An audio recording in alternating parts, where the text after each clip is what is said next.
Okay, I'll go in. Yeah, hi, this is Ravindra Pandey. I'm with GuruSchools for quite a few years. Today we're going to start overall Python data science, our new batch. This is for I think fifth batch we going to have right now. We have around 3 trainings per year, so this is not a very regular. Every 2 months we start a new batch kind of scenario. This is a specialized batch for specialized people, right? We are talking about Python data science. So we are talking about basically Python as a platform and data science as a solution stream. Data science do include artificial intelligence, virtual reality, um, robotics, Internet of Things, and much more.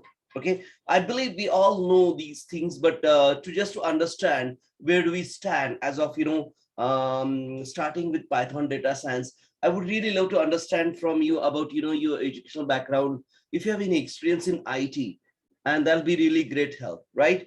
I do refer everybody as a G, so you can call me Ravindra Ji, whatever you prefer. I'll prefer Ravindra basically. So let's get started. So who all are we have here? So we have Pratik. Could you please start with yourself? Yes, sir. Can you hear me? Yeah, clear, loud and clear. Please go ahead. All right. My name is Pratik Patel, and basically I have the background non-IT. I graduated from um, university in Bangalore as a Bachelor of Pharmacy, Uh-huh. and I enrolled for the cybersecurity, but also as I discussed with you, if Uh-huh. this one can help me to achieve my goal, would be great. Right. And I'm trying to gain IT knowledge as much as possible. I do have experience in a pharmaceutical as a validation engineer, you know, Mhm. writing controls, uh, the data reviewing, and those kind of aspects. Mhm. But for me, to getting into the IT is like more like I would like to get involved more in IT and be IT professional. Okay, no problem. Have you ever heard of something like computer programming as a topic? Have you ever discussed with anybody else? Uh, Programming, I have discussed with my couple of colleagues who actually, one of my best friend, he's working in a Amazon Web Services. Okay, great, great. So you know how you normally command computer and then get the program running and all, right? Yes. Yeah, this will be a bit difficult track, but again, this can pay you really great. This is one of the most highest paying job in North America and Canada as of now. So if you Okay. try for this, you might have to work harder. It's not Sure. as simple as a cakewalk. You need to be, get a kind of good laptop, means invest there, start, learning what is mean by programming languages, how do we compile and all those things. So let's go through today's session and try to Sure. understand if we can achieve that, right? If Okay. not, then we are good where you are, right? Sure. So no worries there. So, it's a kind of good taste for you. No problem. Okay. Yeah, Thank you, sir. no problem. Most welcome, sir. Bala, could you please go ahead? Uh, Hi, Ravindra. Are Hi, you able to hear me okay, Ravindra? loud and clear, sir. Please go ahead. Sure, sure. Thanks, Ravindra. Okay, I am, as my name says, I'm Bala Vinayagar, and I'm already working in IT, Ravindra. I've been like, I got like close to like 20 years of experience. The thing Wow. is that, right? Okay, I've been in other technologies. So I've been working with Oracle and other backend products. So I want to Mhm. kind of like, I'm my interest or my motive to join this particular program is that, right? I want to switch to this data science stream. That's the Perfect. reason. If you're asking about specifically about programming, I'm kind of like, I've done a lot in that one. I've done like various different roles. Currently, Uh-huh. I'm working as a senior consultant with Liberty Mutual. So again, bro, IT is definitely not new or Greek or Latin to me. But Right. I just want to get into this data science stream, understand various algorithms and whatever, right? Mhm. The basic model or how this particular industry, how this particular stream works, right? I just want to kind of like get some knowledge about it so that I can kind of like switch my career. That's the primary main aim in me joining this particular program, right? Great, great. Being working in a data, database type of this thing, this will really help you out, help us out, because I am not a programmer. I basically was the solution architect, solution architect. I'm a CTO right now, working for IT majors. I work as an advisory director, IT for 6 companies.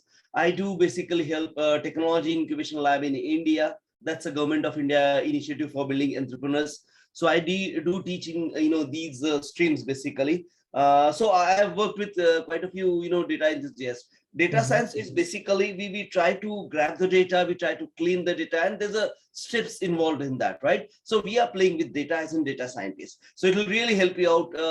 It's really big advantage to have worked with quite a few good number of data. I don't normally touch on SQL and all those things if there's a need, but if you know SQL, the overall cleaning becomes much more easier. But now, as we know, we have really, good Python data science libraries.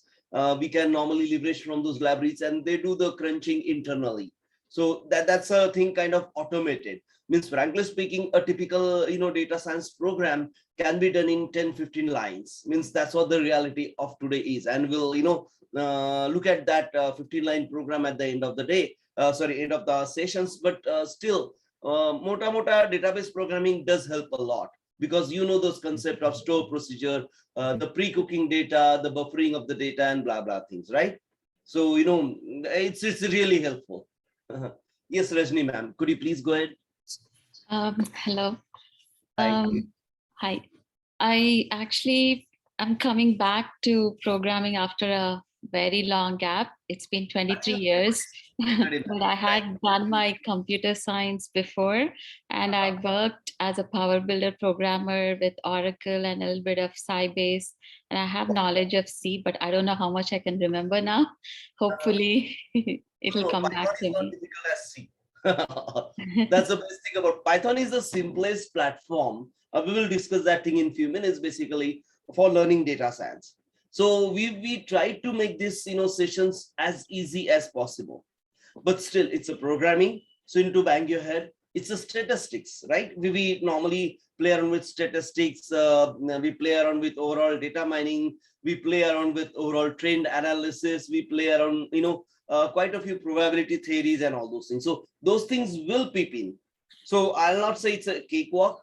We need to struggle. We need to work hard on understanding these things, because these are like mathematicians, right? We are talking about getting into scientist shoe. Could you understand what I'm trying to say? Yes. I do have a statistics background also, so but I don't know how much it'll come in. That's definitely going to help us. That's really great. Please go ahead, ma'am. Statistics is going to help us overall learning these things. Yes. So that's all about Python data science, right? So Python is one of the most easiest track we choose for data science overall, for compiling this program course material and all those things.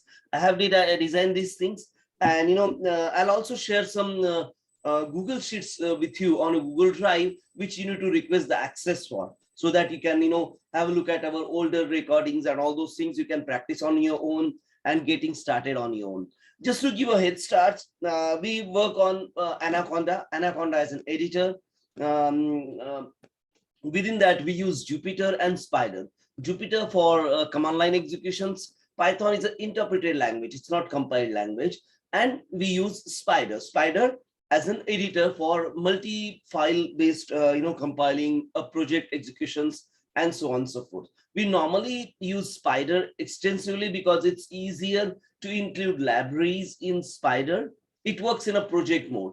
You also can edit the libraries if they've given you an option and all those things. But still, more or less, we'll start with Jupyter. Jupyter and command line editor. We'll try to do some of our initial programs like hello world, adding, subtracting, the looping, the conditional looping, and blah blah blah things, right? So as a typical, we start with a basic Python fundamentals. We'll try to understand how Python as an entity, as a platform, is going to help us to create data science solutions. We are going to create solutions in data science, right? And we'll come to that in a minute. Let me take you to overall starting of the overall introductory session as far as this coursework goes. So we are basically started learning Python data science. We are basically trying to target to build solutions rather than to develop solutions. This means we are going to use quite a few good number of already prepared material and we'll club them together. Whatever we create, we keep it for later usage. I'll tell you how, and we'll basically get it working for you also. Nowadays, we work on something called GIT, online source control or cloud-based source control. So we do float our code on cloud. I'll guide you how to do that. Of course, don't worry on that part. We'll basically compile this thing and keep our source codes ready whenever we need them at a future instance. We don't do labor work here. We are putting into scientist shoes rather than a developer shoe, rather than a constructor shoes. Okay, so these are kind of demands a bit of seniority, a bit of understanding of the solution from a perspective of business rather than solution as a developer, unit testing, this testing, that testing, and so on and so forth. So we need to basically re-angle ourselves in our thought process. Okay, I'll work with you on that. Don't worry. I'm just sharing this thought process with you. Okay. Let me give you a good background of GuruSchool. GuruSchools we started quite a few years ago. We basically provide employment-oriented IT trainings with real-time project experience, consulting, and placement services. So it's a one solution for all. So you are not joined here for just the training. You are here for creating your resume, getting it beautified, working on something like interviewing skill, working on something like vendor interviewing, client interviewing skill, and basically I'll work with you on a project support as far as Python data science goes. So project support is whenever you join anything, you clear the interview hurdles, you pass, even if they have some written test or something like that sort, or a case study or blah blah blah. Nowadays quite a few employers do ask you to build a case study for a solution, and we'll work on that. Don't worry on that part. So here in every step GuruSchools is going to help you out, even in project support. So whenever you join, let's say if you join a good organizations, and if you having a trouble in understanding the problem given to you or the steps taken or the tools they've chosen for you, I'm there to help you out. So that's what we call project support. And first 6 months project support is free. So it's basically bundled with this whole $500 deposit, what we are talking about, right? So let's get started. Basically, these are what we call 6 pillars. This is our unique selling propositions. Instructor-led trading, that's what we are joining. This will be kind of 8 weeks instructor-led trading. So we are talking about 2.5 months to work together. It can get extended by a week or so, not more than that. Then we'll give you a certificate at the end of this course so that you can float this certificate on your LinkedIn, Facebook, and all your basically professional social networking sites. We do help you on your resume preparations. There are specific seminars, or there are specific sessions on Tuesdays and Thursdays. Okay, and you'll get those intimation within that WhatsApp group, so you can join them whenever you have. There's a one in afternoon and one in evening. So if you can't join one, you can join the other. These are not repetitions. These are basically not recorded sessions. These training sessions will be recorded, but the resume preparative sessions and vendor interviewing session, there are lots of personal give and take. So we don't normally record those things. And these training sessions we do record, we do publish them in our YouTube so that you can refer whenever you want to. So if you want to revisit or relearn or re-understand what we have done, or if you have any questions, you can WhatsApp me anytime. Okay, I'm in India, you're in North America, so there'll be a bit of day versus night kind of challenge, but don't worry, we'll overcome it, right? And we're talking about project supports. Project support is whenever you join in organizations, if you have any challenge, I'll closely work with you for the first off, or we can plan these calls. Even if it's a night, I'm fine with working throughout the Indian night as well. So don't no challenge there, right? And this is how we work in terms of project support. Whenever you join somewhere, we will basically work with you. It's not like just training and leave you. So this is not a kind of money earning exercise. This is basically a long-term engagement we are talking about. Guru School consider it as your extended family. Okay. And if you have any questions, start speaking. Don't wait for my, asking you, do you have any question for me as of now? Have you understood what I'm speaking right now? Okay. So do you have any questions for me as of now? No. No. No problem. Great. I do keep asking these things in between. Yes, sure. We have quite a few IT courses. We have Agile Scrum, Android, iOS, BAQ Scrum, Big Data, and so on and so forth. So there are lots of courses we are working on. We are working on almost around, I think, 25 plus such courses. The list is there. You can have a look at it in your recording and all those things. We also starting on new technologies like that MuleSoft you have just seen. We also already started with SaaS specifically, and so on and so forth, right? You can have a look at these things at GuruSchools website. www.guruschools.net is for training. Com is for overall, the other services we provide. And we have GuruSchools Healthcare as an healthcare service provider, right? We do work on hands-on real-time project. So no worries. Please don't ever think like, we're going to leave you, whenever we are through with you. Unless and until you stop interacting, I'm going to interact with you at least thrice a day. And we have 4 sessions as far as profile building, resume, upliftment, the vendor interviewing and all those things as well. Okay. So we are closely going to work with you. There are these, contacts as far as GuruSchools goes, inquiry or training, or, the websites, YouTube link and LinkedIn. Please do subscribe us on YouTube. Please have a look at older sessions. I'll share those links with you also. There are around, I think, 10 to 12 sessions which are freely available on Guru School as far as data science goes. Okay. So whenever you get time, have a look at them, like, comment. If you like it, do good remarks. If you don't like it, give you bad remarks. Your remarks does help us out. We have a separate legal team. We have a separate, editing and publishing team who normally takes care of your feedbacks as well. So please, your feedbacks are always welcome. Okay.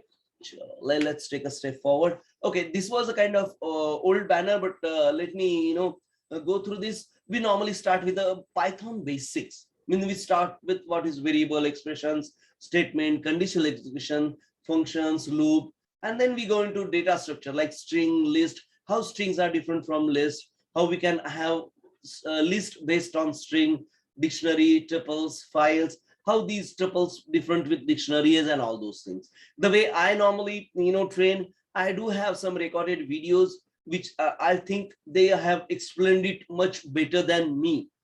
And setting my ego aside, I normally play those videos, and it also gives me a bit of, relaxation for my throat and voice as well.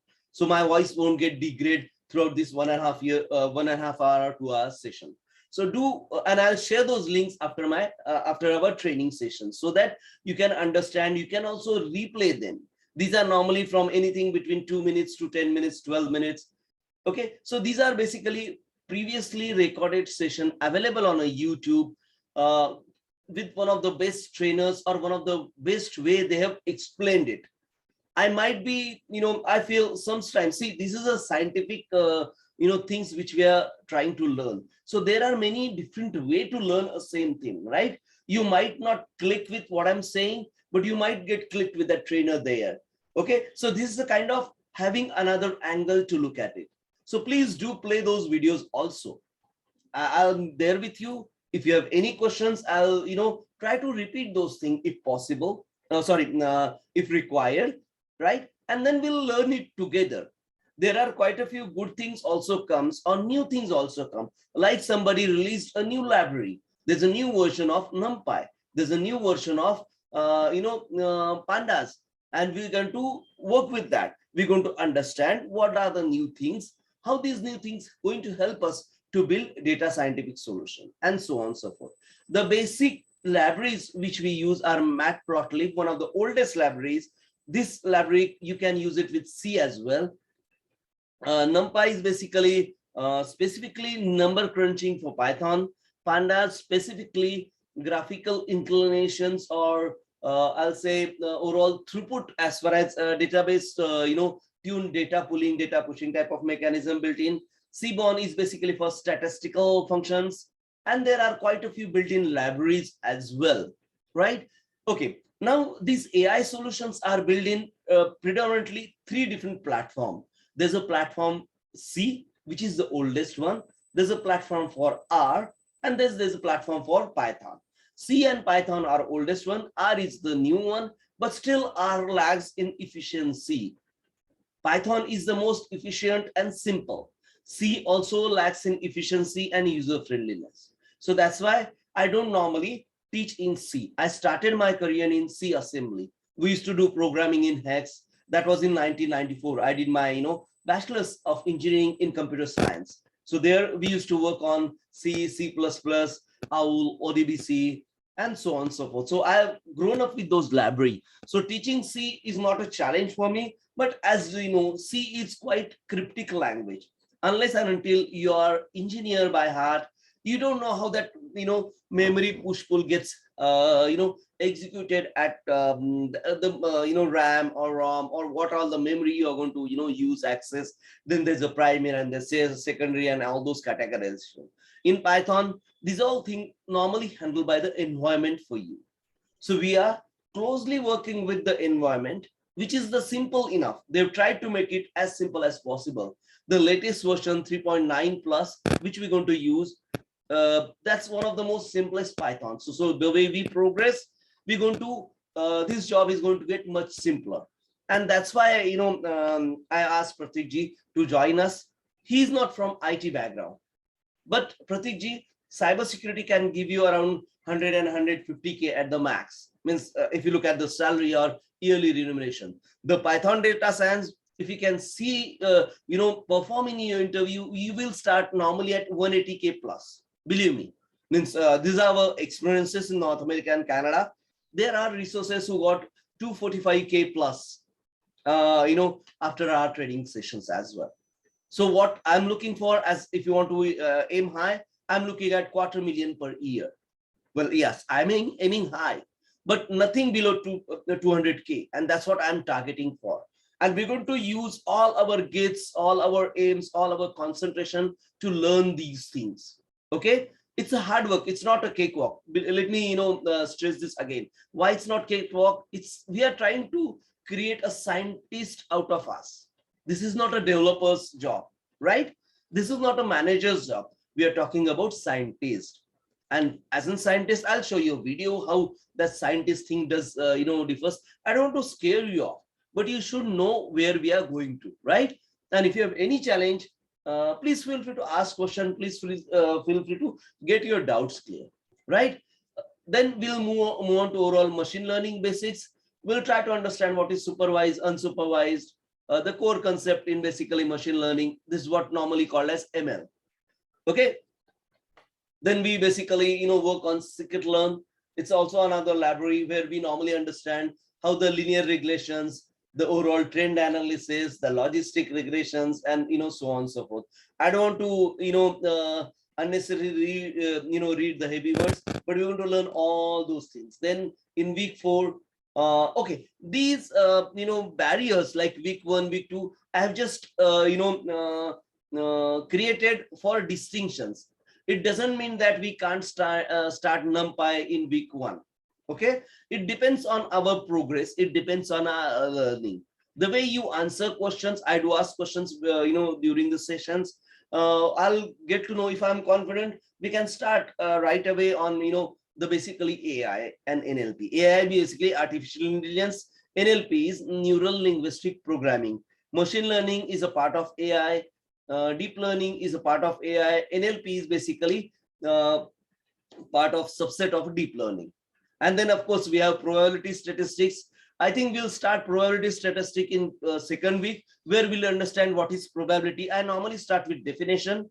Then we go on statistics. There also we'll start with definitions, how data to be manipulated, cleaned, aligned, indexed, distributed, categorized, and how to build, how to analyze data with the libraries available with Python. Okay. And then if there's a need, we can have an additional session on SQL, Flask, and all those resume preparations normally goes on parallel with our sessions. So on Tuesdays and Thursday, we have these resume preparations and interviewing tips sessions. Even I do give interview tips throughout our sessions on daily basis. So I'll tell you what all the question is asked normally in in interviews. The first and foremost questions, why you choose Python. Python is the simplest, believe me. You can have a look at R programming, you can have a look at C programming. Well, C we have seen quite a few times, but as far as R goes, R is the letter R for Ravi, R for Ravindra, R for Richa and all those things. So here we are talking about R as a platform, comparing with Python as a platform. Python is much more advanced, is supported by all the scientific community across the globe, and so it's enhanced quite in leaps and bounds. Python comes under open system. Open system is basically free to use if you are not using commercially. So you can use Python whenever you want, and we're going to use open system tools throughout our sessions. If there are paid, I'll tell you, and we normally stay away from using it. Whatever paid version of software you're going to use, if you're using going to use at your organizations where you join, they will guide you on that. They'll give you the training on that. There'll be a workshop on that, because there are quite a few new tools coming up left and right as far as Python data science goes. Okay, any questions so far for me at this moment? No. No. Okay, great, no problem. Well, about me, I'm Ravindra Pandey. Yes, I'm an advocate, I'm an engineer, I'm an MBA. I have around 28 years of experience, blah blah blah. I've worked in around 18 different countries. I need to update that thing. I teach quite a few training courses even at GuruSchools. I'm into project management. I'm into agility. I'm into cybersecurity. I do teach Python data science as we are doing it right now, and few others too. Okay, why Python, right? We've discussed these things. So data science with Python enables you to master data science analytics using Python. We normally speak data science and analytics. We do research on data and we analyze data. That's why data science analytics is more descriptive term for data scientist. We do analyze data. What is analyze? We normally try to understand data, like human analyze. If you look at a road, you analyze what type of traffic. Is it a heavy traffic, light traffic? Is it a snow condition, warm conditions, and so on and so forth, like that. This analytics are the things which are get initiated by your mind, by your thought process, primarily, right? And this is what we call thinking. Now data science is basically talks about researching those things, taking a step ahead and trying to understand. So when you say roads are basically cloggy, so there's a huge traffic on roads. So should I go by car, or it's better to use public transport, right? Because if I drive my car in really big traffic, it's a challenge. I need to keep pressing the clutch and the accelerator, and well, personally I get very irritated in such scenario. Well, I stay in Mumbai. I don't like to stay in Mumbai. I have a house in Nagpur as well, so I move there whenever time and tide allows me. Plus I have basically worked in quite a different countries. The countries which I really like to drive are basically Germany, North America, Belgrade. London is a pain to drive. Well, Russia is great to drive if it's not slowing. Well, those drivers are really masters of the machines, so they can drive you really with much better efficiency than we do. Even German drivers are much better, because in India we have challenges on our road. We have something called speed breakers. We have something called cows, and different what you can say, blessings from our ancestors on our road walking ahead of us. And so driving in India, driving in Mumbai, basically it's really difficult. It's challenging, right? And now these conditions, how do we study these conditions? This is what our scientist brain kicking. And then we decide, we analyze. After analysis, we research. We do a detailed analysis, you can say in a layman terms, but scientific understanding of this problem and creating a solution for it. That's what data scientists do. Okay, so step by step way, we analyze, then we process our thoughts deep into these, understanding of our analytics or understanding of that situation or data, and then we move to a scientific level. We'll work with various Python libraries like SciPy, NumPy, Matplotlib, and various functions, etc. We will master data science analytics skills through a real-world project in multiple domains. We'll at least do 2 or 3 projects in actual Python data science. This is a practical training, hands-on approach. So you should have a laptop or desktop at your disposal. I might ask you to present what you've done as a program and showcase to me. Okay, and I'll give you what all things you need to install. You'll have almost a week to get something installed and download. Normally these installs are in few hundred MBs, unless you're trying for something like Google TensorFlow kind of scenario. Google TensorFlow is around 4.8 gigabytes as of last week when we tried. Okay, but normally it's in megabytes, so don't worry on that part. So we are going to do a practical training, hands-on approach. So unless and until you get the things running on your desktop, it doesn't mean anything as far as understanding goes, because you need to get your hands dirty on doing that, and then you'll understand in depth how these solutions are being built. Work with us to grow to next level. See, me as a different person, I might not get agree to you on all the points, and same with you as well. That doesn't mean we should fight on egos. I've given up my egos long year back, because here we are learning. I might learn quite a few things from you as well. This is not a one-way session. You have to speak up. You need to scream. You need to fight if you feel of a different opinion. And I encourage that. This is really good thing, because we are learning new. Unless and until you are confused, unless and until you start doing on your own, you're not going to learn it. This is difficult topic we are going to learn, right? So that's why I'm saying these things. If you come to project management class, it's more or less understanding of psychological executions, better planning, better implementation, and step by step enhancing the process.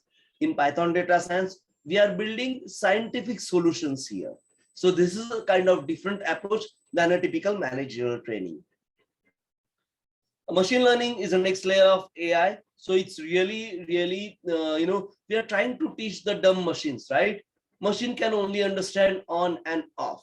Simple. Even all your desktop and computer can understand on and off, not a third thing. And that's what we call binary. On is 1, off is 0, or vice versa. And we start teaching the machine how to behave. What do you mean by that? I'll tell Alexa, Alexa, could you play a Lata Mangeshkar old song? Alexa, start playing it. Does that mean that that dumb machine have understood what you said? Not a single letter. But what we did, that machine analyzed your voice, analyzed your command, understood the words of your commands, and converted those commands to a program and executed that program. So in machine learning, what we do, we have a complete library of programs get executed with your voice commands. And that's how Alexa works. Well, there are multi-layers in that, but as far as layman's terminologies goes, this is how this works, right? Where is that? Yes, Pratik ji, have you used Alexa? Yes, I did. Okay, so how do you explain how Alexa works? What I believe is like, when I speak to Alexa and give any kind of command, they actually recognize my voice and try to use those words, whatever they translate from my voice into their dictionary, and they search those commands into their platform where they can get their answers. Like example, the way you say is like, Alexa. Number one is like, once we say Alexa, it names only, it wakes up, otherwise it goes into the silent mode. Wow. And then after, when we say Alexa, how's the temperature out there? So after a certain words, they pick the main word and try to communicate and search on the database. Then it reply us based on that answers. Wow, Is that something we can understand? This is really great. Means I believe you have that technical thought process in you, sir. So I think, you're ready for Python data science. That's my way of, thought process and sharing my thinking with you. Okay, Thank you, sir. let's go ahead. We'll master data science analytical skills through real world projects, practical training, hands-on approach. Work with us to grow to the next level in career, machine learning and all those things. So we discussed about machine learning, right? There are lots of R&D also here. Why R&D? Because as a data scientist, as a scientist, we create something new. We create a new solution approach, and that's why we are scientists. We are not bound by any box. We normally think out of the box. Like Mars Land Rover, there was a good abstract available on the NASA website when they've developed a Mars Land Rover. What they did there, they started with a typical four wheel machine. They moved to six wheel machine. Then they moved to 8-wheel machine. Now the Mars Land Rover is a 8-wheel machine with some solar panel to get the solar rays and blah blah blah things. You can have a look at that and try to understand how research helped to progress to develop a vehicle to be run on a different planet with total different conditions. It's not just the gravitational condition, it's different temperature, different condition, humidity and blah blah blah things, right? And they developed this vehicle in a step-by-step manner. Have a look at that whenever you get a time, right? I couldn't find a YouTube video for that, otherwise I might have shared with you. Let's take a step ahead. Yes, as far as job market goes, the average data scientist, Forbes is basically conservative, in a Midwest kind of salary. So they are talking about at least 117K. This was, I think, a slide a year before, basically. But normally, the salary start from 180K plus. Anyhow, Facebook starts, at 160 for fresher Python data science. So if you get a job at a Facebook as a fresher data scientist, you can start at 160K. Well, of course, you have previous experience, like you might have worked in, Oracle. You might have worked in, other, technologies and tools that do help us out. But overall, these are the data which I have collected from various job sites. Now, yes, I normally discuss these things just to make sure we will go understanding the different element of data scientist world, right? So what is a data? Data, as in Roy's from, is a recorded truth from a point in time. So all data corresponds to a time. So when I say my age is 51. Why my age is 51? I need to give an auditory proof, right? Because I have born in 15 June 1971. So that's why my age is 51. 51 running, if might say. So every data has a relevance with a time. There are some data like sun is bright.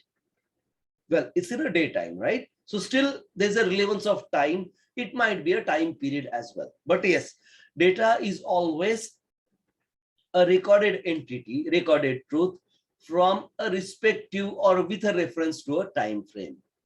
Information is a simplistic way of bringing data together. Like Ravindra Pandey, age 51. This is the information, right? It's the context of data helping us to answer question. So when somebody asks, what's your age, Ravindra? Ravindra will tell you, Ravindra's age is 51. Same thing like Alexa. What's temperature outside?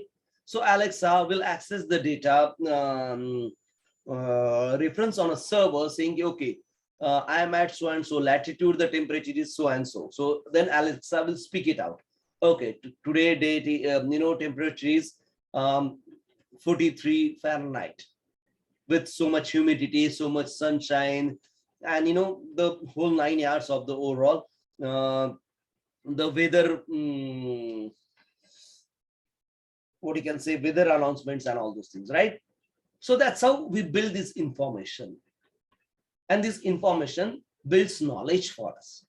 Knowledge takes a step further and uses information to drive decisions. Now this knowledge actually helps the business. And business builds new solutions new makes our life easy day by day. Be it something like Tesla's car, it made our life easy, right? There are quite a few good amount of other cars also accepting batteries from Tesla now. So they have also an efficient car which can go around 200 mile plus with a single charge. It gets charged in 2.5 hours and blah blah things. Now we are getting a cheaper car from different manufacturer, but the knowledge, the research done at Tesla is shared across the domain or across the business scope. And this is what it's mean like knowledge takes a step further and uses information to drive decisions. And we want to build such knowledge from data. So we'll construct an information from data. The information can build a knowledge from data, and this knowledge paints a picture. Instead of telling like a story, like information does, knowledge paints a picture. So nowadays we have good number of electrical cars available in a North American and Canadian market. Does that make sense? Anybody wants to give another example on data, information, knowledge? Could you think it through? Anybody? Could you hear me out? Like about I Yeah. can tell you from my background. I am as a pharmacist. In the pharmaceutical example, the Merck developed the COVID pills. So they did the research, and they they created the data, and then those data in the real time gives all kind of information which they share and to the Indian pharmaceutical companies, making as a India as a hub to manufacture all those pills. Perfect, perfect. And there were many failures as well. We learn from the failures. That's Yeah. how information gets filtered. That's why there's a need of information to be get cleared in our data scientific steps also. We'll learn that thing also. Okay. Yes, Balakrishnaji, please go ahead.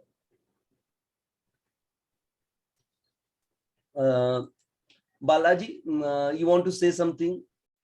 No, sorry. Yeah, I'm good. Yeah, I'm just listening. No worries. Ravindra. No, but you can share your example as well. No problem there. No, I don't have anything to share. Yeah, please go ahead, Ravindra. Just give me a minute, please.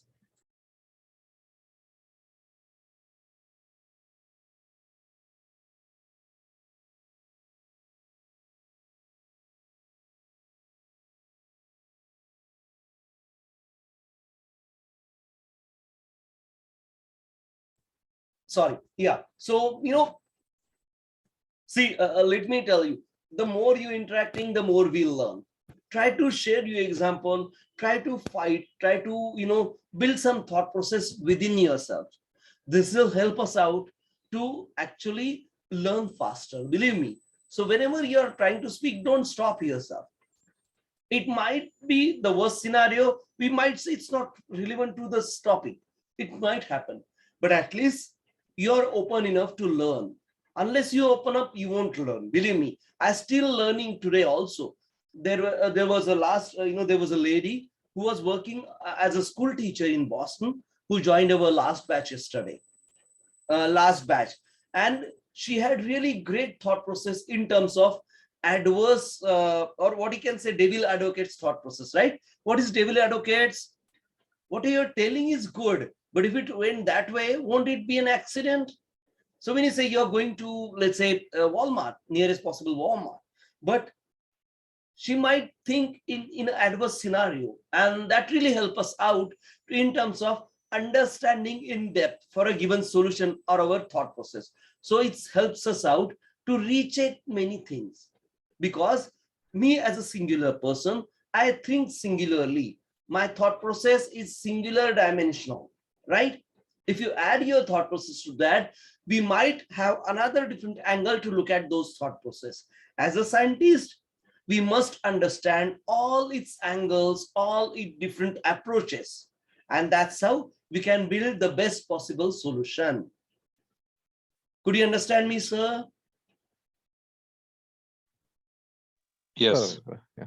So the more the examples, the more you share your thought process is going to help us a lot, because this is again a bit of difficult things to learn. So unless I know you understood, I can't go ahead, right? Or if I go ahead, then you're at loss, right? And there's no way me to understand if I if I missed you at last steps, or some previous steps and all those things. So I need your help in basically making this training possible. Okay, chalo, let's take a step further. Okay, so data, information, knowledge, and then decisions. And business basically works on decisions, strategic decision, tactical decisions, and so on and so forth, right? Now let's try to understand what is a data science. Now let's this is kind of trying to understand theoretically, plus if interviewer asks, tell me what do you mean by data science. So you need to explain it in your word and try to practice on this thing today. This is a kind of homework for next session. Try to explain what is data science. Write it down somewhere or make a note of it, right? So I'll try to understand from your thought process what you understood by data science, the meaning of data science. Data science is a field of study that combines domain expertise. Well, this definition is taken from IEEE, Institute of Engineers, right? And they are the best in terms of releasing definition for various dictionaries as well. We'll understand various other definitions as well, or you can Google it and try to understand the simplest possible definition for you. But this definition comprises each and everything. That's why I normally start with this definition. It's a bit cryptic, but yes, difficult to remain difficult to remember. But still, it constitutes all the requirement as far as data scientist goes. So let's go over it. Data scientist is a field of study that combines domain expertise, programming skill, knowledge of mathematics and statistics to extract meaningful insight from data. So this definition concentrates on solution building with the help of mathematics and statistics, with some programming, with some domain experts, and for business. That's the whole 9 yards of data scientists. We are building solution for business via programming with the help of statistical and mathematical formulas in a particular domain to make business successful. So when I say, what's the best way to drive from my home to my office? We don't do that often now. That's a big good thing. Means I really like working from home. So, but choosing the best way, there are lots of factors here, right? So we'll first build the data. We'll try to process the data mathematically. So which is the most efficient route?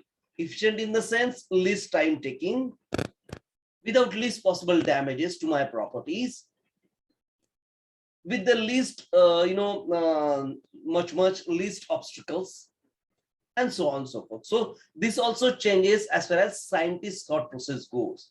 So there's a basic artwork involved in solutioning of data scientist. This is not a programmer's job. We are talking about data scientist as an creating a new artwork for a business to be successful. That's what we are talking about.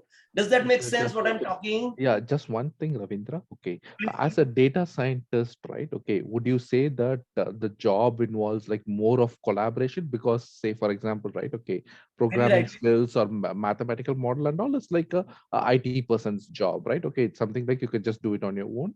But again, how much do you think is a collaboration involved? It's something when I say collaboration, say like meeting with people and getting their thoughts and all, right? Okay. Oh, how much percentage do you typically feel it involved? It's really great questions. Normally more than 40, more than 40, 45.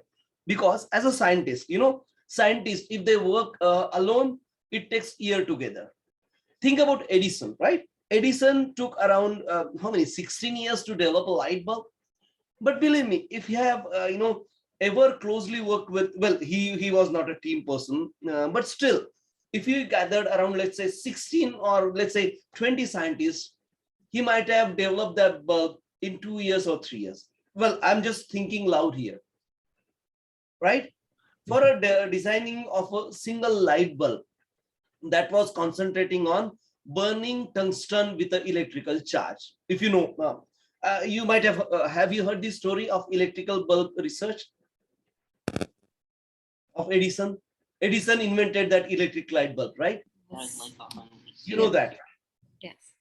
Okay, there's a story for that. Means there are quite a good number of PhDs thesis involved on how Edison progressed and what could have made it more efficient, more better, more earlier, and all those things. So let me share my thoughts. I read almost 3 abstract from those PhDs which are available on various sites. One on Caltech, 2 on Washington University, St. Louis, and one at I think Berkeley. So these abstract I have run from this, read from their site. I'm a vivid reader. I normally read at least 1 hour daily before sleep. That makes my thought process tickle on a particular topic which I read. So I normally read before sleeping. And nowadays you have EPUB, mobile books in your mobile. You can have the dark reading mode. So it's not a much light on your eyes, and you can really read it quite effectively, even with all the lights off and blah blah blah things. Well, your better half might complain for a couple of weeks, but if you keep this habit, it really is going to help you a lot in your life. Well, about that abstract. So when Edison was working in his lab, and when he found that when you basically provide electrical charge, that's a voltage potential difference, to a tungsten wire, it glows. One great evening, he was testing on tungsten wire. He was trying basically on the strength of a tungsten wire when you charged it out. Okay, and that was his thought process at that time. But it started glowing. And in those good old days, he used to work with the torches, right? Torch, right? The Petromax torch, which gives you a feeble light with flickery thing and all. But when these tungsten wire glowed, it glowed steadily for almost a minute, and then it melted down due to heat and all. So he said, wow, for 1 minute it was really great light, steady light. And I don't know what type of tungsten composition he used is available in the thesis, but it was just open in the air, so it got melted and blah blah blah things. It got oxidated and melted at the end of the day, because oxygen molecules made it weak. Whenever oxygen left into atmosphere by the tungsten wire, it basically melts down. So we need to conceal it. So how do you conceal it? You conceal it in a glass. Okay, I conceal a tungsten wire in a glass and started glowing. But bloody, when I conceal it, there is still oxygen. So I need to basically apply vacuum pumps and so on and so forth. So the overall research went on for almost 16 plus years for Edison. And as we normally know, in a good phrase, Edison failed for 9,999 times. And on 10,000, he got that light bulb clipped. And then we also came up with something called inert gases. So inert gases are basically gases. They don't react to the metal, even in hot condition. And that's how that inert gas as well, it's suggested by one of the friends of Edison, which Edison forget to mention the name and blah blah things. Edison was an autocratic manager, so he did believe on working tirelessly with alone. Believe me, there are lots and lots of accidents when Edison was working. He was hospitalized almost 6 to 7 times within this 16 years period. But at the end of the day, he achieved that light bulb. It helped humanity with a great leap of future. Believe me. Even same thing with Nikola Tesla. His wireless communication, and that's how we can speak on mobile even today. His thought process on modulation, his thesis on modulation is one of the best to read for. He is a basically Bulgarian scientist. He born and brought up in Belgrade, Yugoslavia. I've been to his house when I was, working in Yugoslavia. One of the most handsome, scientists we had. Then he moved to North America, where the American government helped him out to build all those wireless communication type of modules and all. So this is how scientists work. As far as collaboration goes, if you collaborate, you can do it really quickly, really fast, really efficiently, and that's how we collaborate with others as well. Now, how do we collaborate? Well, there are database administrators. We don't have to crunch SQL every time. SQL working is a laborious task, is a developer's task. Even most of the scenario, data scientists blame the developers as far as the development of Python goes. Believe me, that's why even data scientists have developers work with them closely, so that you can lend your task of development to the developer and they will develop it for you. This is the actual practical scenario in many organizations. But more or less, you should understand what needs to be done, right? And that's why we have these hands-on practices planned in our session. Okay, and we'll learn this thing by leaps and bounds. We'll understand each and every step of solution building. How do you solve mathematical problem? How do you understand statistical problem? You might not know mathematical, or statistical formulas. So what we do, you collaborate with a person, we collaborate with a colleague, we collaborate, or we normally hire some consultant, as simple as that. In North America or Canada, hiring a consultant is like purchasing a potato or a cold drink. Believe me, you hire a consultant on hourly basis. There are quite a few statisticians available in North America, Canadian market, and in today's world, globally as well. So you might leverage a Japanese statistician who will guide you to solve your mathematical problem.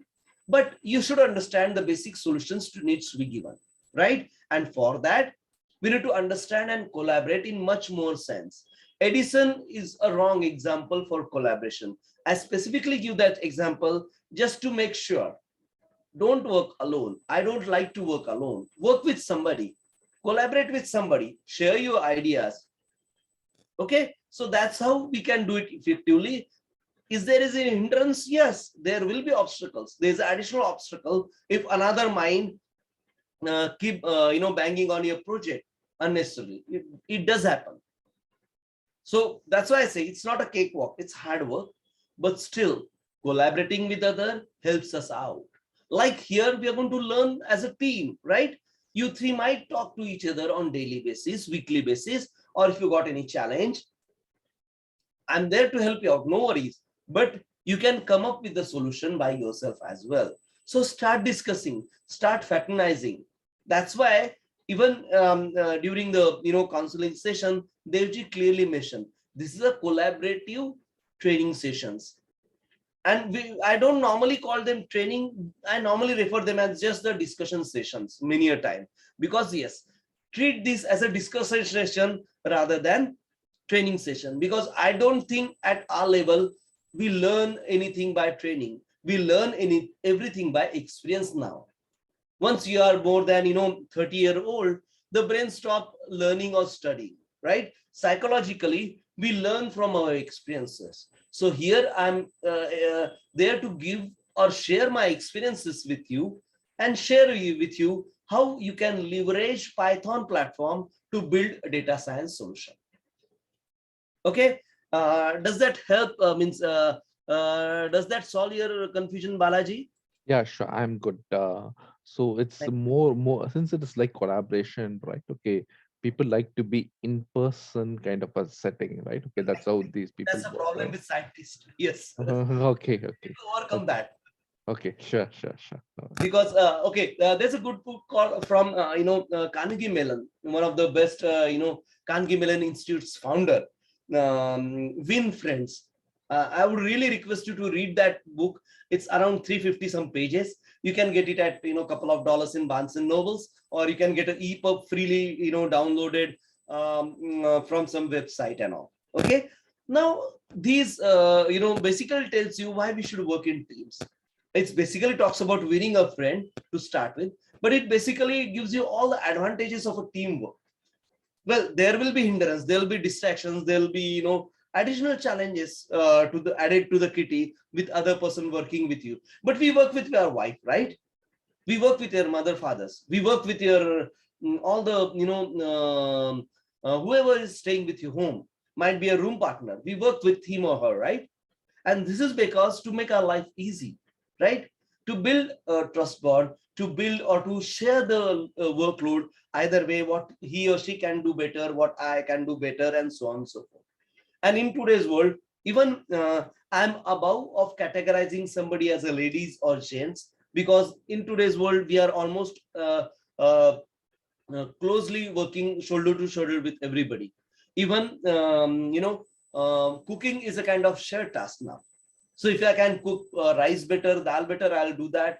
My wife can cook roti for me, and so on and so forth. So this way, the cooking is also shared nowadays. It was not. It is not just singular education. At it used to be 30 days, 30 years earlier in India. Now, even in India also, quite a few husbands they cut vegetables. Even I do basically cut vegetables for the curry. Get the curry whatever you like from the market. Have one day outing at least once a week and so on and so forth. So that we basically work as a team. We collaborate better. And as an even scientist, we should collaborate. That makes our work much more efficient, much more effective. Okay, chalo, let's take a step further. Oh, come on. Okay. Yeah, it helps you to discover hidden patterns and exact knowledge from the raw data. So we're trying to understand the data patterns. We're trying to extract knowledge from the available data with all these tools and techniques available to us. Data science enables us to develop systems or solutions that generate insight. So what is insight? Insights are like consumer behavior.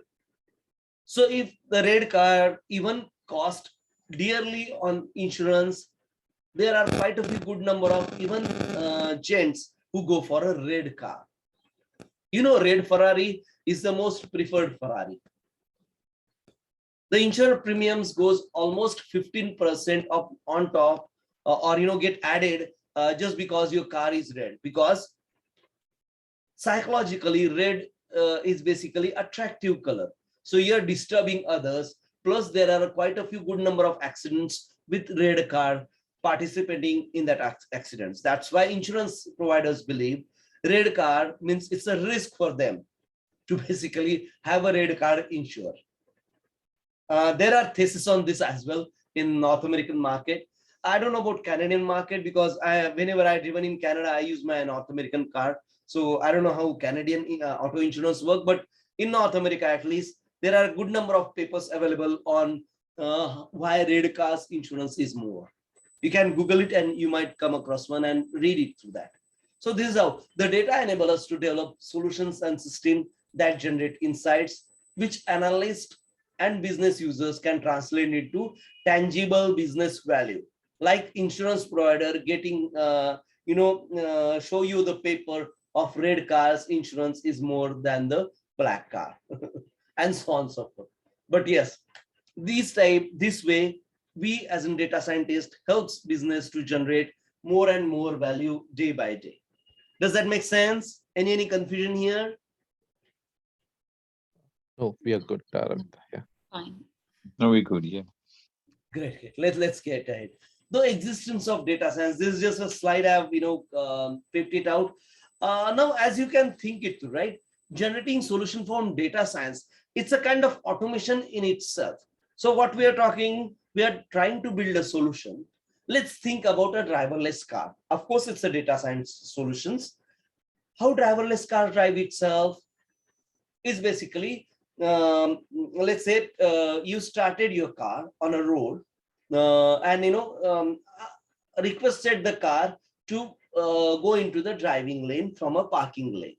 Like on a road, on the edge of the road, we have parking lanes, and then in the middle we have, let's say, two left and two right. There are 4 driving lanes. Now, from parking, the driverless cars computers drives the car to the lower lane.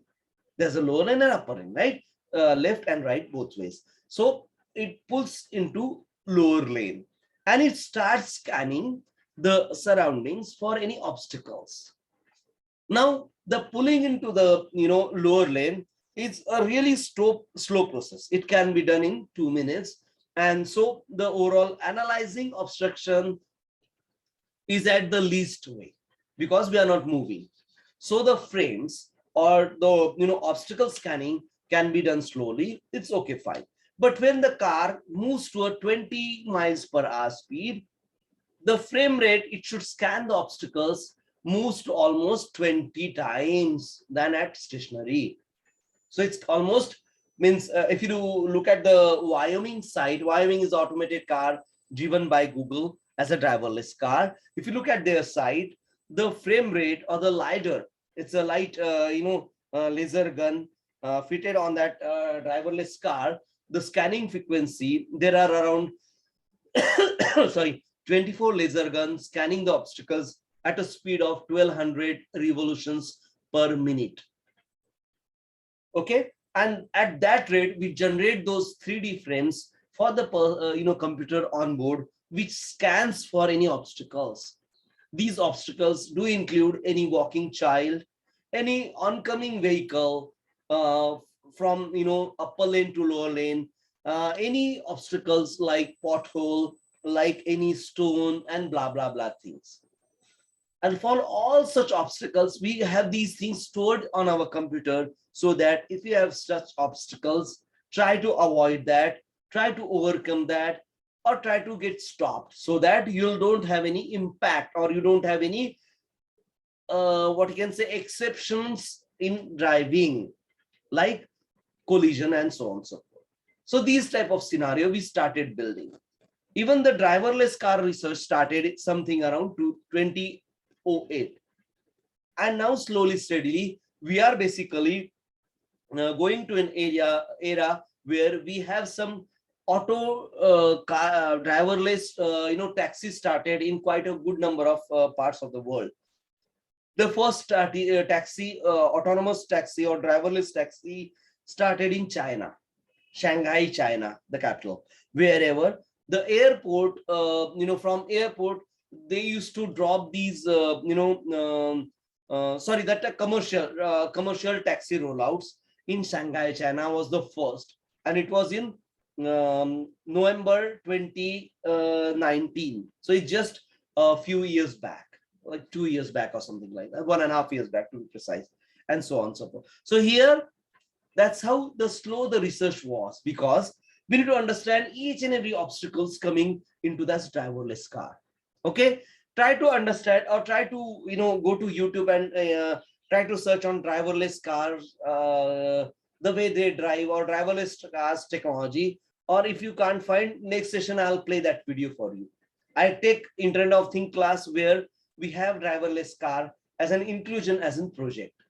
Well, we don't do driverless car driving in Mumbai. At least till today, we couldn't make it possible. It hardly moved for around 30-35 meters at the max, and that too on an early morning time.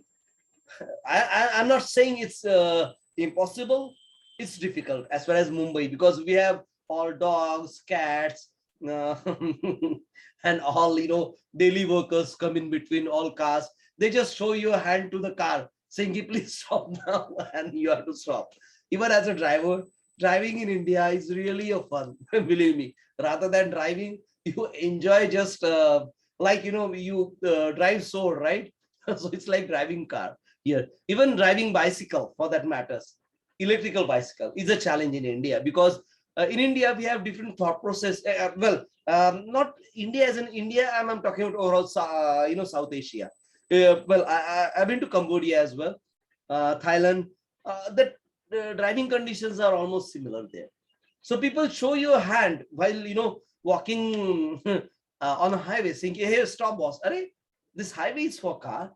You coming? Well, let's not go there." So this is how we basically improvise and our data scientific solutions. Okay. Now here we are trying to basically showcase how the market is getting captured in revenue. If you look at overall 2020, we are talking of around 80 zeta billion revenue we are talking about in terms of data scientific solutions. And look at the need of data scientists among these numbers. That's why I kept that slide. It was an old slide. It was came in Global Data Sphere magazine in November 2018. I might have update these things and share with you again. Don't worry on that part. Okay. Well, let's try to understand the simplest possible definition of a data scientist. So data scientist is a professional who combines knowledge of a computer science, statistics, and mathematics to analyze, process, and model data, to interpret result and create actionable plans. Simple enough. There's no cryptic word here because I think we've studied all these words today, right? So data Yes. scientist is a professional who combines knowledge of computer science, statistics, and mathematics to analyze, process, and model data to interpret result and create actionable plan. So like this, you might, you might build your own definition. This is my definition. Is it, comprise everything? No, it might not, look at the holistic picture. But this is what I thought of data scientist. And normally interviewer does ask you your vision of data scientist, because data scientist is an evolving thought process. It's an evolving domain or evolving technology solution space where I must work as a scientist by myself. So me painting a picture as an artist, as a data scientist solution is different from anybody else, right? And that's why my interpretation of data scientist does make a different picture. Let me show you a video. And as I told you, how I keep playing this video, it'll make you understand a bit, good. I'll pause recording. This is my normal practice to showcase a video where they have tried to explain these things with a kind of better expertise. Well, here it was also kind of old video, a year, I think in the last year or so. So, things have changed now. Python have gathered a big number of, graphical analyzing tools or visualization tools, as they normally call it. And so we normally use Python libraries to basically showcase our analytical skills, or show trend analysis and all the other things as and when we we need it. Okay. Any confusion question for me at this moment? No, sir. Okay. Then let's try to understand Python as a platform. Python continues has made it most popular language for machine learning and AI because it's simplest among the AI. Python's flexibility has allowed any scale to make ML AI scalable from laptop to clusters. Yes. As far as C goes, there are a bit of system requirement to develop solutions according to the domain and things required. But as far as Python goes, you can start with a low-end laptop as well, with a 4 gig of RAM, with around I think how much 1 gig of hard disk space. You can easily start programming in Python. We're just going to install Python as a platform, and basically SQL as a database, as simple as MySQL as a database for all our projects or hands-on approaches within our sessions. Okay, so that's the overall platform I'm talking about. So please, I believe, do you have laptops or your own, or are you going to use any desktop? How's you placed in terms of what type of machines are you going to use for your programming practice? I'll be using the MacBook Air, so I'm not sure if it's okay. No, it's okay, ma'am. No problem. But I don't know. MacBook is not really well. You can use, means all my training videos mostly they also include MacBook as a platform, but the commands are a bit different. I'm not very familiar with MacBook to start with. I'm comfortable, but I'm not that familiar. So there might be a bit of hurdle in some exceptional scenario. Okay. Last two sessions there were one MacBook participants, but yes, we never faced any showstopper. But yes, there were delays because then we need to go to Google and search for that. Okay. If possible, please try to get any used laptop, or you can purchase a gateway laptop. Let's say i3 with 4 gig with Windows 10 will be more than enough. With 512 gig of smart drive or what that drive and all, you can hardly spend around some few $100 and you can grab those laptop, right? From gateway or anything which is cheaper. Check with your husband or better half, he can guide you better. Or if you have any older laptop, right, even Windows 7 laptop will do. Don't worry on that one. I mean, are there any issues if we use? No, as I told you, this is a programming we are talking about, right? Yeah. Macs are not made for programming. It's a graphical system. Okay, okay. Okay. Here we are talking about mathematical and probabilitical solutions to be built, right? So we are going to use math coprocessor much more than the graphical processor. If Okay. you are, building a visualization tool or graphical, your system will be the fastest because it's made for graphical, frame rates and graphical stability. But as far as well, there's a basic difference between Mac processor, Apple processor, and Intel processor. The FIFO and LIFO. If you're a computer science graduate, you'll know these things. Yeah. Okay. Would it be okay to use Microsoft Surface? That's also like Windows, right? Yeah. That's okay. What's the configuration of the Surface, ma'am? Yeah, I have. Maybe I can use. Let me Okay, see. yeah, no problem. Try to find out, configuration, and then I think it's most probably it's with Windows 10, right, or Windows 11. Yeah, it has Windows 11, I think. Yeah. Wow, great. That's okay. And then, of course, I believe we can use it. No problem there. Okay. What about you, Balaji? Yeah, I have an ordinary Lenovo laptop. I think it's a i3 one, so I think it should be good to go. And I just got one question, Ravindra. Okay, I know you can even say that. Okay, let us not bother about it right now. We'll kind of like take it in detail of all the points that I'm seeing on the screen. Right? Okay, I'm getting I get like the simplistic and then artificial intelligence and then constantly being enhanced, open source. Those things are and OOPS supporting OOPS. Right? I get all those things. There is one point I see, the second one, right? Okay, it basically has the flexibility to go, to take the machine learning AI scalable from a laptop to cluster, right? Okay, is it something? What is that specifically in Python which allows this to say? Basically, it's like it's just a program, right? Okay, program you run it They, a they are laptop or a talking about, cluster, right? no, they are talking about portability, sir. Means if you develop any program and laptop, you can port it to any cluster, like GitHub. That's I'm going to wrote. That's we are going to work on. Don't worry on that part. Okay, It's sure, sure. basically moving the source code or moving the compile code to the cluster. We normally deploy this thing on a web server, right? The solutions or the auto analytical tools. So that's what they are talking about. So moving it to cluster. Cluster is a automated mechanism of a cloud, or it's basically a combination of cloud servers working together in unison with a load balancer and all those things. So it's Okay. something like Java also is something similar, right? Okay. Say, Yeah, is there Java also Python something standing out in Python? come again, sir. I couldn't hear question, sir. Sorry, my question was like Java also is something like you can put it, deploy it on a cluster, and then it works, Yes. right? So what Java, is that Java which is solutions. Java solutions are normally deployed on web server.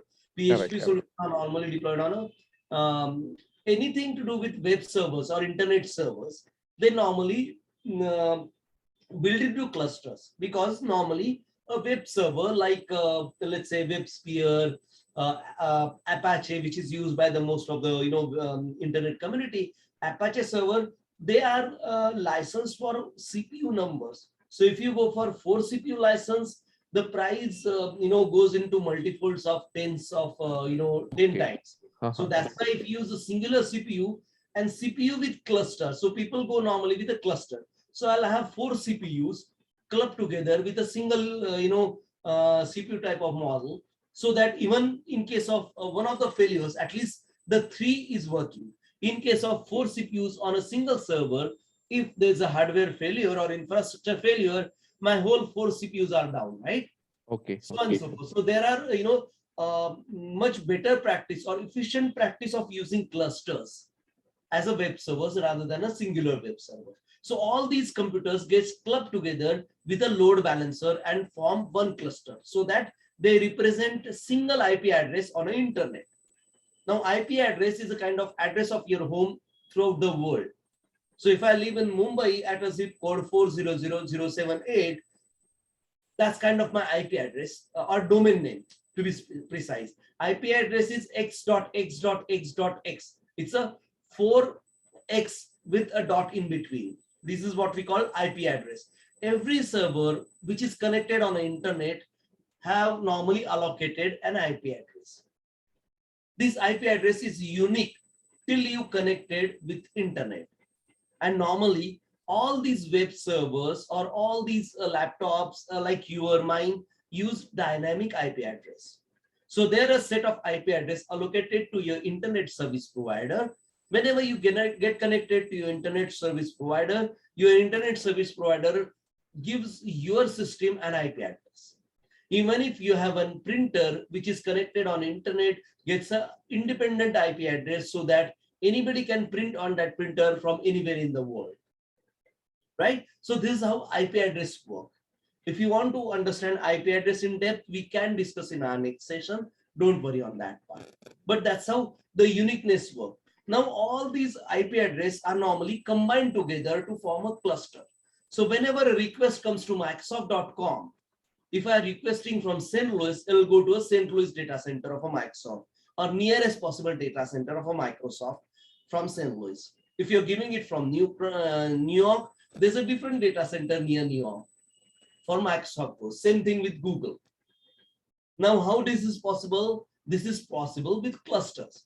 So what Microsoft tells the routers, if any request for Microsoft.com, which is a unique domain name across the globe, comes from St. Louis or New York, the request gets channeled to a nearest possible cluster. This is done via router programming, or this is what we can say packet routing algorithms. Algorithms are a set of rules for movement, as simple as that, right? We build this set of rules to make our life efficient, to make our life easy. Now these clusters are basically computers with intelligence inbuilt for representing somebody on their own.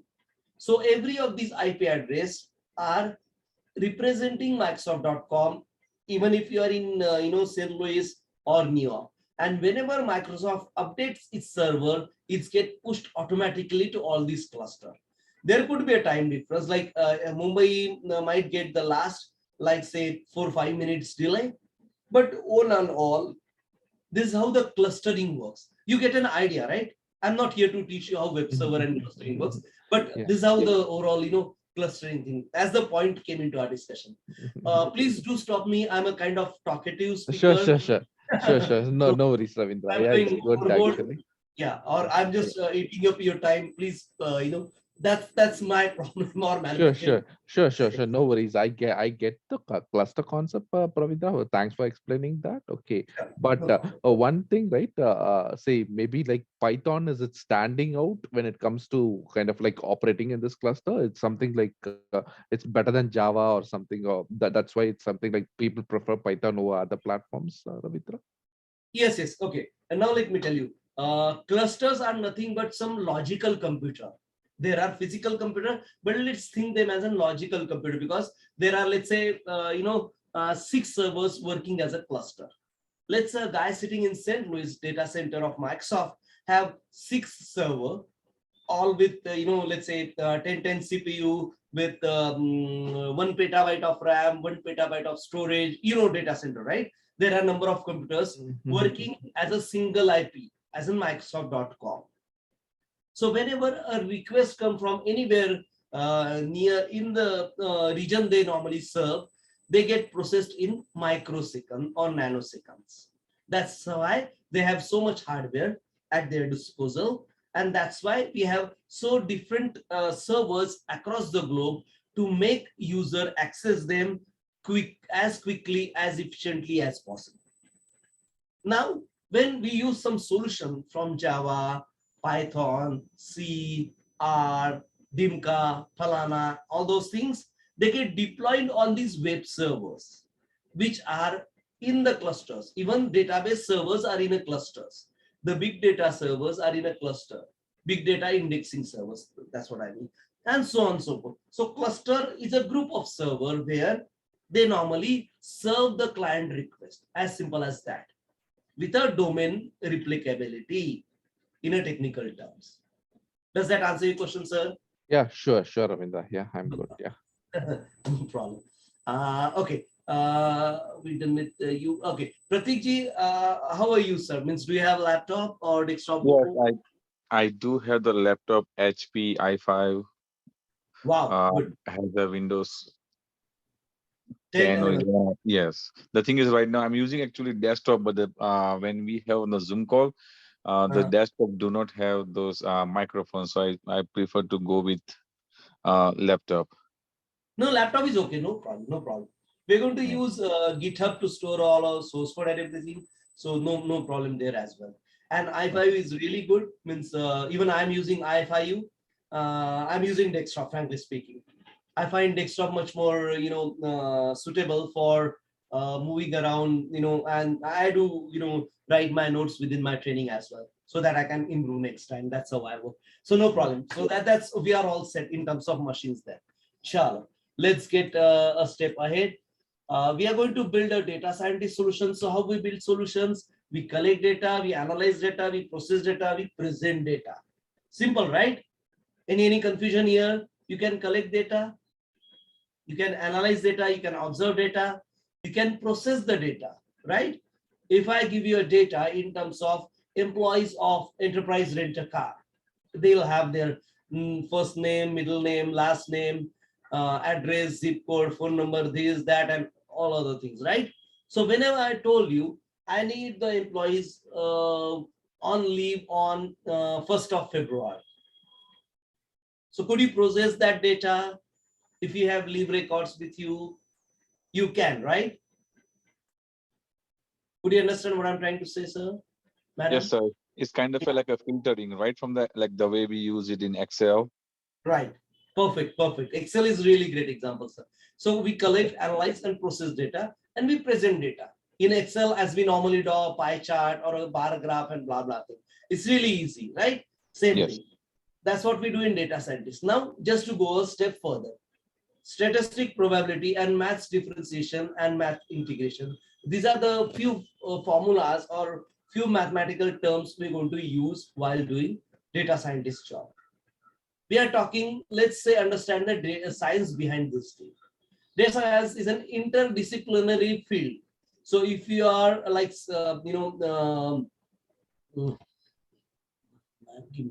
Pratik ji is from pharmacy background. So there are quite a few scientists come from different background, different domains, right? Somebody might be worked in automating. Somebody might work in aerospace engineering. Somebody might have worked in a teaching professions, and so on and so forth. So it's an interdisciplinary field that uses scientific methods and processes, algorithms and system to extract knowledge and insight from many structured and unstructured data. So we are building the data from various different sources, from various different business problems, and try to build a unique solution for these problems. Data science is related to data mining, machine learning, and big data as well. Now, big data get clubbed with the Python. Whenever we work with big data, there's no difference as such. Means to a data scientist, but still, people unnecessarily scream a lot like data scientists need to learn big data and all. You don't need to, frankly speaking. If you're using big data, it's get used via some port, via some server. So don't worry on learning of big data, or don't worry yourself on that. Okay, there are a number of Python libraries that are already developed and being used as a data scientist solution building, like NumPy, Pandas, Matplotlib, and SciPy. So these are the libraries. All these 4 libraries we're going to build. We are going to build our solution on based on that, and we're going to try building solution on these 4 library and many more as well. Right? Okay, it's almost 9 o'clock. So let me stop here. But before that, let me walk you further and yes, let me share these things with you. I'll share, couple of slides. You need to download Python from python.org. Okay, download the latest possible language pack available for your desktop or laptop, whatever you're going to use. It's not necessary that you should have, what you can say, no, but you need to present your work, right? So it's good to have same machine used for these Zoom calls wherever you're developing your Python solution, because sometimes we might need to see error or share our screen and all those things. Okay, so it's good to have kind of scenario. I'll share this presentation with you so we can go through it. I'm not going to go to features.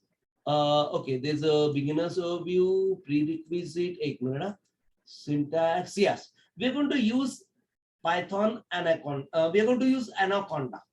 So I'll give you this link in a description today. Download this, Anaconda, download Python, and install it on your system. Anaconda takes a lot longer than a Python. Python is, I think, 400 some MB. Anaconda is around 800 some MB, but Anaconda takes almost, if you are I5, it takes almost 7 to 10 minutes. It downloads lots of libraries, which is included as a part of its environment.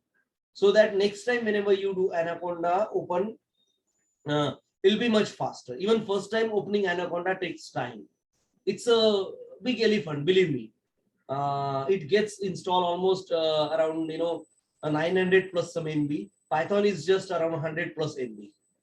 Simple. And then they have their, internal libraries and, all those object role libraries and all those things there. But overall, this is how the things are. So please do install these things. If there are any problem, we can discuss in our next session. I'm going to share these links with you on a, group. We're going to use Jupyter and Spider for our development throughout these sessions. Okay. Do you have any questions for me at this moment? No, sir. Yeah. Okay. So Anaconda is the editor that will be using, right, predominantly for this courseware, right, Ravind? The editors are basically Jupyter and Spider. So Anaconda is an environment. It's called IDE. Development IDE. That's right. That's right. Okay. Is there any reason why we need to use Python 3.7 version? Because No, ma'am. Sorry. It was an older this thing. Okay. The latest, I'll say latest. Sorry. Latest was 3.10.2. That's what I downloaded today. Yes, I have 3.9 at my my desktop. Okay. Okay. Pardon me for that. It was a mistake. No problem. Okay. So, oh man, what the heck is that? Some problem. So this is how we're going to work it out. I'll share these things. I'll share the YouTube link, and I'll share this, couple of PPT slide as well, so you can go through them. Okay. Any question for me at this moment? No. Okay, I'm good. So, yeah. So let's stop here. I'll not stretch your night because there are lot things to process. Pratik ji, you might need to give a message to your coordinator of shifting your course from cybersecurity to Python. Okay, let's do Python. Okay, so that we are good on all those logistical level as well. Okay. So so then have a good night. Thanks a lot for listening to me patiently. If you have any questions, do shoot me on WhatsApp, or you can ask me in our next session as well. But don't strain out yourself. Try to install Python and Anaconda tomorrow or something. We'll meet again day after tomorrow, and we'll try to start learning Python by then. We'll walk you through a couple of slides of data scientists as well, of understanding how data scientists work, what type of tools, techniques, falana, dimkana, and all those things. And then we'll start with actual Python development. We'll first basically grow with variables, structures, dictionaries, tuples, and all those things, and the differences between them. And then we move to the Python libraries and start building the actual data scientist solutions. Okay. Thanks, Ravindra. Thanks, Ravindra. Yeah, Thank you. bye. Bye.